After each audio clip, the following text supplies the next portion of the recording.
Welcome to our channel. Activating your new debit card at an ATM is convenient and gets your card working immediately. Step 1. Locate a bank ATM that belongs to your bank or is in your bank's ATM network to avoid fees. Step 2. Bring your new debit card and any PIN information you received with the card. Step 3. Approach the ATM and insert your debit card into the card slot as directed by the machine. Step 4. Follow the on-screen prompts to select your preferred language for the transaction. Step 5. Enter your personal identification number when the screen requests it.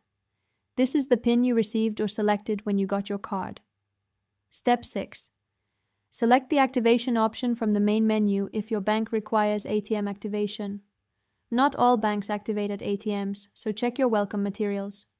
Step 7. If activation is required, follow the prompts to complete the activation process at the ATM. Step 8. Choose to check your account balance or make a withdrawal to verify the card is working properly. Step 9. Complete your transaction and wait for the ATM to return your card. Don't forget to take it. Step 10. The ATM will ask if you want a receipt. Select Yes to keep a record of your transaction. Your debit card is now activated and ready for purchases and ATM withdrawals. Remember to keep your PIN confidential and secure. Don't forget to like this video and subscribe to our channel.